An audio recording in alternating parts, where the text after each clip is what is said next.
Now, this weekend's attempted bombing of Times Square is only the latest in a series of terror attacks and attempted terror attacks here in the U.S. Now, over the past year, America has been targeted by radical Islamic extremists. Now, first, there was the September 2009 attempt to detonate suicide bombs in New York City's subway system, plotted by one of al-Qaeda's ringleaders. Then in November, Major Nadal Malik Hassan opened fire on the Fort Hood Army base in Texas, killing 13 and wounding dozens more. Then on Christmas Day, disaster was averted when an underwear bomb failed to detonate on board a Northwest Airlines flight bound for Detroit.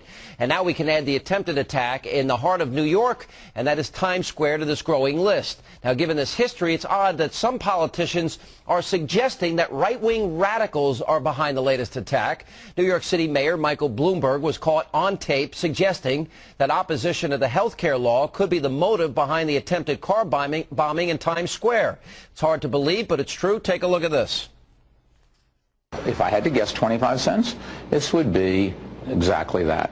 Somebody who's homegrown, maybe a mentally deranged person, or somebody with a political agenda that doesn't like the health care bill or something. It could be anything. And Bloomberg was not the only one suggesting the suspect might have ties to the right. Here's what New York Congressman Jerrold Nadler, what he said earlier today. Whether the guy who did this or the people who did this were with some Islamic terrorist group, or whether they were some right-wing nut group, or whether they were by themselves, in one sense it doesn't matter because they're all dangerous.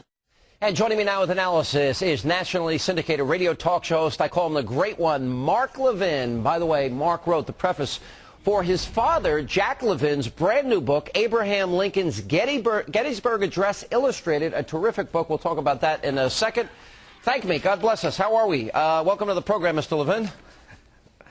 How are you, my friend? By the way, is this the bunker that you talk about on the radio program all the time? Is this the hidden bunker? Well, this is a little above the bunker, but it's close. All right. Let's start with Bloomberg's comments and Nadler's comments and your reaction.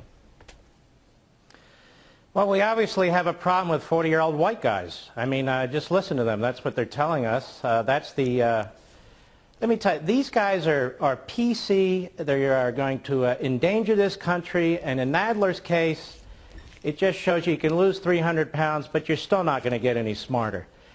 They're making a run at us. These events that are going on, 1, 2, 3, and there'll be more, because they sense weakness. They sense that we have our guard down, not from the NYPD, not from the FBI, not from intelligence services and so forth, but from our political leadership, who continues to lie to the American people and lies to the world about what's going on here. We are facing a concerted effort. It doesn't mean every attempt at attack on us is a concerted effort, but a concerted, hostile force, and it's obviously fundamental Islam, and it's not 40-year-old white guys. You know, there is almost an obsession, Mark, to minimize radical Islamic terror and radical Islamic terrorism, and then to create a false reality that there's a threat from the American right. It's now become an obsession by the left. Here's the problem. You know, those people who were slaughtered on 9/11, they were black, they were white, they were brown, they were yellow, they were red, they were Jews and Muslims and Christians and atheists and you name it. We're talking about protecting this country, and these guys play group racial politics. Bloomberg is becoming a disgrace and an embarrassment. He ought to focus on what he really knows, which is salt. He's not Rudy Giuliani. Nadler has never had anything particularly intelligent to say about national security, and yet they're out there popping off about things they know very little about. But I do want to emphasize that's the political leadership in the city and in other places, not the law enforcement and intelligence folks who do a great job. No, I agree with that. What do you make of the obsession to blame people like yourself, people like me, attacking the Fox News channel, you know, on a daily basis, and all its personalities, and our mutual friend Rush Limbaugh, you know, the incendiary rhetoric, the president himself now actively involved in this. Meanwhile, he personally is out there attacking members of the Tea Party movement, using a pejorative teabaggers. You know, what do you make of this, what is now a narrative that they keep advancing, that the right wing and the language used by the right wing is somehow creating this atmosphere of violence, which is what they're trying to say? Well, we so-called right-wingers, what do we support? We support the Constitution. We support liberty. We support private property rights. We support religious tolerance and religious liberty. We support an ordered, free society, everything our enemies oppose. So it can't be us who are saying things that would ignite a problem like this. I think what the enemy sees now is weakness, and frankly, they're right to see weakness with the political leadership. Yeah. They're laughing at this Bloomberg who's talking about, the health care bill, that people are upset with the health care bill, so they might blow up Times Square. Well, let me move on for just a second here. If we look at Gettysburg, 53,000 Union Confederate soldiers died. Your father, who's 85 years old, back a number of years ago, he was at a parade when he was a young kid, and he saw a veteran who fought in the Civil War, and it had a great impression on him. And he was also an artist, and he was terrific at drawings. Anyway, I think it's one of the greatest speeches in American history, the Gettysburg Address. You tell the story about how your father put this book together many, many years ago. You're re-releasing it as of today. Tell us a little bit about the story.